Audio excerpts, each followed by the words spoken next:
3 राज्यों में जब बीजेपी ने नए मुख्यमंत्री बनाए, कुछ लोग कह रहे थे कि ये तो सिर्फ नाम के मुख्यमंत्री होंगे, ये नए चेहरे हैं, ये क्या ही कर लेंगे। लेकिन पीएम मोदी ने जिन्हें सीएम बनाया है वो आते ही ऐसे ऐसे एक्शन ले रहे हैं कि सबके होश उड़ गए। जैसे अगर आप देखें मध्य प्रदेश में तो नए नए बने मुख्यमंत्री बिल्कुल मुख्यमंत्री योगी वाली स्टाइल में काम कर रहे हैं। जैसे सीएम योगी ने यूपी में आते ही कानून व्यवस्था टाइट करनी शुरू की थी, गुंडे माफियाओं को राइट टाइम पर ला दिया था, वैसे ही मोहन यादव ने एमपी में आते ही काम शुरू किया। मोहन यादव ने एमपी में आते ही बुलडोजर चलवा दिया। तस्वीरें देखिए, यह भोपाल की तस्वीर है, यानी जैसे बुलडोजर यूपी में चलता था वैसे ही बुलडोजर भोपाल में चलने लग गया, जहां 3 आरोपियों के घरों पर बुलडोजर चल गया। मोहन यादव के मुख्यमंत्री की कुर्सी पर बैठते ही नगर निगम की टीमें बुलडोजर लेकर पहुंची और आरोपियों के अवैध निर्माण को ध्वस्त कर दिया। जिनके घरों पर बुलडोजर चला है, जो योगी वाला बुलडोजर मॉडल मध्य प्रदेश में दिखने लगा है, ये वही लोग हैं जिन्होंने कुछ दिन पहले भोपाल में बीजेपी के कार्यकर्ता का हाथ काट दिया। इस हमले का आरोपी फारूक राइन नाम का व्यक्ति था। आरोपी फारूक और उसके साथियों ने 5 दिसंबर को बीजेपी कार्यकर्ता देवेंद्र ठाकुर पर जानलेवा हमला किया था। फारूक राइन और उसके साथियों ने बीजेपी कार्यकर्ता देवेंद्र ठाकुर पर तलवार से हमला किया था, जिसमें देवेंद्र का हाथ कट गया था। आरोपी फारूक राइन पर अलग अलग थानों में 14 केस दर्ज हैं और उसका नाम भोपाल के हबीबगंज थाने की गुंडा लिस्ट में शामिल है। और अब फारूक के घर पर बुलडोजर चल गया, यानी क्रिमिनल्स पर वही बुलडोजर वाला एक्शन जो यूपी में देखने को मिलता है अब मध्य प्रदेश में दिख रहा है। बीजेपी कार्यकर्ता का हाथ काटने वाले सभी आरोपी पहले ही पकड़े जा चुके हैं, लेकिन मोहन यादव जैसे ही सीएम की कुर्सी पर बैठे, उन्होंने इन आरोपियों के अवैध निर्माण पर बुलडोजर चलवा दिया, यानी बिल्कुल योगी मॉडल। और मोहन यादव एमपी में अब इस पर काम कर रहे हैं। वो ऐसे ऐसे एक्शन ले रहे हैं कि गुंडागर्दी करने वाले और कानून तोड़ने वालों के होश उड़ गए। पहले दिन ही जब ऐसा ट्रेलर दिख रहा है तो सोचिए पूरे 5 साल में पिक्चर कैसी हो। नए सीएम का बुलडोजर सिर्फ एक जगह नहीं चला, ये बुलडोजर अपराधियों के अलावा अवैध अतिक्रमण करने वालों पर भी चल रहा है। भोपाल के बाद उज्जैन में भी बुलडोजर चला। उज्जैन में जिन लोगों ने खुले में मीट की अवैध दुकानें लगा रखी, जिन्होंने इन अवैध दुकानों से अतिक्रमण कर रखा था, उन अवैध दुकानों को बुलडोजर से गिरा दिया गया है। यानी मीट का लाइसेंस है तो बेचो, लेकिन मीट का लाइसेंस नहीं है और अवैध दुकान खोल दिए हो और जगह हथिया लिए हो, उस पर उज्जैन में बुलडोजर चल रहा है। अवैध दुकानों पर एक्शन से पहले प्रशासन की टीम ने मुनादी की और दुकानदारों को अपना सामान हटाने का मौका दिया। अब अवैध दुकान खोलकर उस पर बॉडी बिल्डर का फोटो लगाने से काम नहीं चलेगा, क्योंकि बुलडोजर चलेगा। यानी ये क्लियर मैसेज दिया जा रहा है मध्य प्रदेश में कि उज्जैन में इस तरह का अवैध निर्माण और अतिक्रमण बर्दाश्त नहीं किया जाएगा। इनफैक्ट मध्य प्रदेश में नहीं किया जाएगा। उज्जैन महाकाल की नगरी है और नए सीएम का इलाका भी है, इसलिए मोहन यादव के सीएम की कुर्सी पर बैठते ही उज्जैन में बुलडोजर चलने लगा। लेकिन इस पर राजनीति भी शुरू हो गई। नॉनवेज की अवैध दुकानों पर कार्रवाई शुरू होते ही कांग्रेस ने इसका विरोध शुरू कर दिया। कांग्रेस ने बीजेपी पर आरएसएस के एजेंडे को लागू करने का आरोप लगाया। वाह बॉस, ये बढ़िया हिसाब है कि आप कोई जमीन पर कब्जा करके वहां अवैध दुकान खोल दीजिए और बाद में सरकार उसको न गिराए तो आपको एक दुकान बना के दे। तो भैया एक घर बना लीजिए अवैध जगह पे, उसका कहिए कि ये घर बना लिए हैं, अब इसको आप तोड़िएगा तो हमको एक बंगला बना के दीजिए। कांग्रेस का भी अलग ही हिसाब है। लेकिन एमपी में नए सीएम का बुलडोजर रुकने वाला नहीं है। मुख्यमंत्री मोहन यादव ने पहली कैबिनेट बैठक के बाद क्लियर कह दिया कि जिसे काम धंधा करना है वो करे, लेकिन नियम कायदे कानून से ही सब चलेगा, मनमानी नहीं चलेगी। भाई यही बात योगी कहते हैं कि नियम से चलोगे, कायदे से चलोगे तो फायदे में रहोगे, और नियम कायदा तो सबके लिए बराबर है।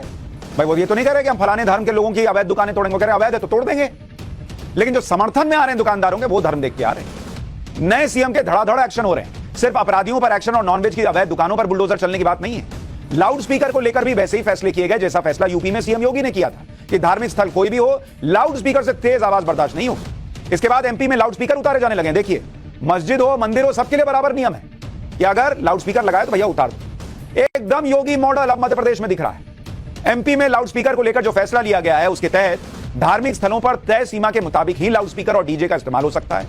लाउड स्पीकरों की निगरानी के लिए राज्य के हर जिले में फ्लाइंग स्क्वाड का गठन किया जाएगा। लाउड स्पीकर से तेज आवाज आने की शिकायत मिलने पर फ्लाइंग स्क्वाड तुरंत जांच के लिए पहुंचेगी। किसी भी शिकायत की जांच 3 दिन के अंदर पूरी कर ली जाएगी और हर हफ्ते लाउड स्पीकर पर हुई कार्रवाई की जिला स्तर पर समीक्षा भी की जाएगी। यानी आप देखिए, आपको ऐसा लग रहा है कि हां भाई मुख्यमंत्री कानून की बात कर रहे हैं, लेकिन दूसरे फैसलों की तरह लाउड स्पीकर के फैसले पर भी राजनीति शुरू हो गई। कांग्रेस ने इस फैसले को असल मुद्दों से ध्यान भटकाने की कोशिश बताना शुरू कर दिया। कांग्रेस विधायक जयवर्धन सिंह ने लाउड स्पीकर पर लिए गए फैसले पर क्या कहा, सुन लीजिए। मतलब क्यों ऐसा निर्णय लिया गया है पहली बैठक में, ये थोड़ा मुझे समझ के परे है। एक तरफ मध्य प्रदेश के नए सीएम मोहन यादव यूपी के सीएम योगी आदित्यनाथ की तर्ज पर धड़ाधड़ एक्शन ले रहे हैं। दूसरी तरफ सीएम योगी की तरह वो राम भक्ति दिखाने में भी कोई कसर नहीं छोड़ते। यूपी में योगी राम मंदिर के प्राण प्रतिष्ठा समारोह को भव्य बनाने में जुटे हैं। सीएम पद संभालते ही मोहन यादव ने राम भक्तों के लिए बड़ा ऐलान किया, जिसके तहत मध्य प्रदेश से राम मंदिर की प्राण प्रतिष्ठा में शामिल होने जाने वाले भक्तों का रास्ते में जोरदार स्वागत किया जाएगा। यूपी के बॉर्डर में दाखिल होने से पहले मध्य प्रदेश के श्रद्धालुओं के माथे पर तिलक लगाया जाएगा। प्राण प्रतिष्ठा समारोह में जाने वाले सभी राम भक्तों के लिए खाने और दूसरी जरूरी सुविधाओं का इंतजाम होगा। यूपी की सीमा से लगे मध्य प्रदेश के इलाकों में ऐसी व्यवस्थाएं की जाएंगी जिससे लोग बिना किसी परेशानी के अयोध्या पहुंच सकें। अगर जरूरत पड़ी तो श्रद्धालुओं को अयोध्या पहुंचाने के लिए तीर्थ दर्शन योजना की तर्ज पर विशेष ट्रेनों का भी इंतजाम किया जाएगा। यानी जिस तरह से योगी आदित्यनाथ, आपको याद होगा, कांवड़ यात्रा करने लोग निकलते हैं श्रद्धालु, तो उन पर फूल बरसाते हैं। ये नरेंद्र मोदी के नए सिपाही हैं, जिनके बारे में मैंने आपको पाठशाला में बताया था कि नरेंद्र मोदी सिर्फ इनका काम नहीं देख रहे। इनकी धार्मिक आस्था, सबको लेकर चलना, सबके लिए बराबर नियम रखना और अपने हिंदुत्व को लेकर कोई शर्म महसूस करना, ये इनमें नहीं होना चाहिए। ये भी फैक्टर देखा है। और हिंदुत्व की बात करना, उसमें कोई गुरेज ना हो, ये भी देखा है और वो दिख रहा है। नए सीएम तो कुर्सी संभालते ही अपने काम में बिजी हो गए, धड़ाधड़ एक्शन ले रहे हैं। लेकिन जो पूर्व मुख्यमंत्री हैं, जिन्हें इस बार कुर्सी नहीं मिली, वो क्या कर रहे हैं, ये भी आपको दिखाता हूं। जैसे शिवराज सिंह चौहान मध्य प्रदेश में नए सीएम बुलडोजर चला रहे हैं, तो पूर्व सीएम शिवराज ट्रैक्टर चलाने लगे। शिवराज सिंह चौहान आज विदिशा में थे। विदिशा में शिवराज सिंह के कुछ खेत हैं जहां पर चने की बुआई के लिए उन्होंने ट्रैक्टर चलाया। एक बार शिवराज जी का यह वीडियो देखिए, फिर आगे की बात बताता हूं।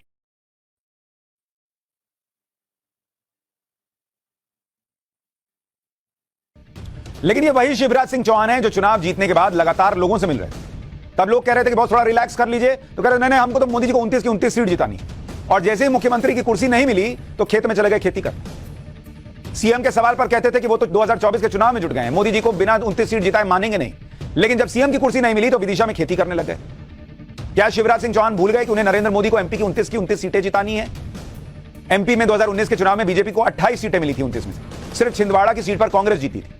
तो अब तो मुझे लगता है अगर शिवराज जी इतना सीरियस थे उस वक्त, तो अभी भी रहना चाहिए और उनको तो कह देना चाहिए कि मैं छिंदवाड़ा से लोकसभा का चुनाव लड़ूंगा और वो 29वीं सीट भी जिता कर दूंगा। लेकिन चुनाव जीतने के 2 दिन बाद शिवराज सिंह चौहान जब कमलनाथ के गढ़ छिंदवाड़ा पहुंचे थे, एक बार क्या कहे थे सुनिए, याद कीजिए। तो जब तक मुख्यमंत्री का नाम ऐलान नहीं हुआ था, शिवराज जी मिशन 2024 चला रहे थे। बैठकर कहीं खाना खा रहे थे, कहीं लाडली बहना योजना के लोगों से की महिलाओं से मिल रहे थे। अब अचानक खेती करने चले गए। अब जब शिवराज सिंह चौहान को सीएम नहीं बनाया गया तो शिवराज सिंह चौहान का होगा क्या, यह सवाल बहुत सारे लोगों के मन में है। क्योंकि शिवराज सिंह चौहान को ना तो